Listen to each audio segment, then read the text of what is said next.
പന്മന എന്ന ഗ്രാമത്തിൽ ഇന്നത്തേതിനേക്കാൾ ഗ്രാമമായിരുന്ന ഈ പ്രദേശം ഉണ്ടായിരുന്നത് 2.5 മാസക്കാലം. ആ 2.5 മാസക്കാലം കുമ്പളത്ത് ശങ്കപ്പിള്ളയുടെ ആതിഥേയത്വത്തിൽ കഴിയുന്ന ആ 2.5 മാസക്കാലം, അതിന് മുൻപ് പ്രാക്കുളത്ത് കഴിയുന്നതും അവിടെ വെച്ച് ശ്രീനാരായണ ഗുരു വന്ന് അദ്ദേഹത്തിന് മകരധ്വജം എന്ന ഔഷധം നൽകിയതും ഉൾപ്പെടെയുള്ള കാര്യങ്ങളൊക്കെ നമുക്കറിയാം, പരാമർശിക്കുകയുണ്ടായി.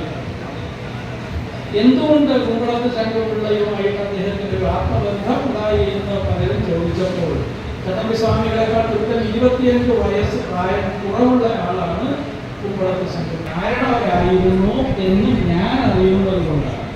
എനിക്കറിയാം, മറ്റുള്ളവർക്ക് അതറിയാൻ പറ്റുന്നില്ല. അതാണ് ചട്ടമ്പിസ്വാമികളുടെ അപൂർവതയുടെ അനന്വയത്തിൻ്റെ ഒരു സാക്ഷ്യം. അദ്ദേഹം 200-300 പേരുള്ള പുസ്തകം മലർന്ന് കിടന്നുകൊണ്ട് പല അങ്ങോട്ടും ഇങ്ങോട്ടും ആട്ടും ഇങ്ങനെ മുളത്തി പിടിച്ചുകൊണ്ടാണ് അദ്ദേഹത്തിൻ്റെ വായന. ഓരോ പേജ് 2-3 പേജ് ഒരുമിച്ച് മറിച്ചാലും ആ പേജുകളുടെ ഉള്ളടക്കം കൃത്യം ഏത് വരി ഏത് വാക്ക് എന്ന് പറയാൻ സാധിക്കുന്ന ഗ്രഹണത്തിൻ്റെയും ഓർമ്മയുടെയും സ്മരണയുടെയും അനുഭവമായ ശക്തി വിശേഷം അദ്ദേഹത്തിന് ഉണ്ടായിരുന്നു. ഒരിക്കൽ കേട്ടാൽ ഒരിക്കൽ കണ്ടാൽ അദ്ദേഹത്തിൻ്റെ മനസ്സിൽ പതിയുമായിരുന്നു. അതിനെ സംബന്ധിച്ച് അദ്ദേഹം പറഞ്ഞിട്ടുള്ളത്, ഔപചാരിക വിദ്യാഭ്യാസം സിദ്ധിക്കാത്ത ദരിദ്രബാലനായിരുന്ന അദ്ദേഹം പിന്നീട് പറഞ്ഞത്, നമുക്ക് വിദ്യ അഭ്യസിക്കുക എന്നത് മറവി വീഴ്ത്തലാണ് എന്നാണ്. ജന്മജന്മാന്തരങ്ങളിലൂടെ സമാർജിച്ച ജ്ഞാനത്തിൻ്റെ സംഭരണിയെ ഒന്ന് മൂടി പോകുന്ന വെളിച്ചം കാണിച്ചെടുക്കുന്ന ഒറ്റ പ്രയോഗം മാത്രമാണ് കാണുകയോ കേൾക്കുകയോ ചെയ്യുന്നതിലൂടെ ആ സന്ദർഭത്തിൽ അദ്ദേഹം നേടുന്നത് എന്നാണ് അദ്ദേഹം പറഞ്ഞതിൻ്റെ സാരം.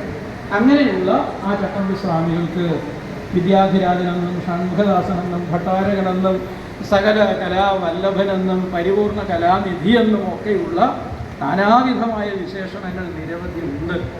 ആ 2.5 മാസക്കാലം പന്മനയിൽ കഴിഞ്ഞ സന്ദർഭത്തിൻ്റെ അവസാനം അദ്ദേഹം മഹാസമാധി പ്രാപിക്കുന്ന സന്ദർഭം.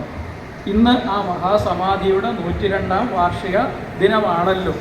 3 മണി കഴിഞ്ഞപ്പോൾ അദ്ദേഹം എഴുന്നേറ്റിരിക്കണം എന്നാവശ്യപ്പെട്ടപ്പോൾ അദ്ദേഹത്തിൻ്റെ സന്തത സഹചാരിയായിരുന്ന പത്മനാഭ പണിക്കർ, വടക്കൻ ദിക്കുകാരനായ പത്മനാഭ പണിക്കർ അദ്ദേഹത്തെ ഒന്ന് താങ്ങിക്കൊടുത്തു. അദ്ദേഹം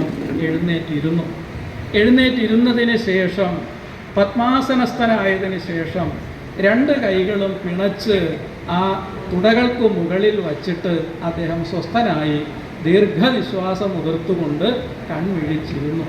എന്നിട്ട് അദ്ദേഹം പറഞ്ഞു, എല്ലാം ശരിയായി.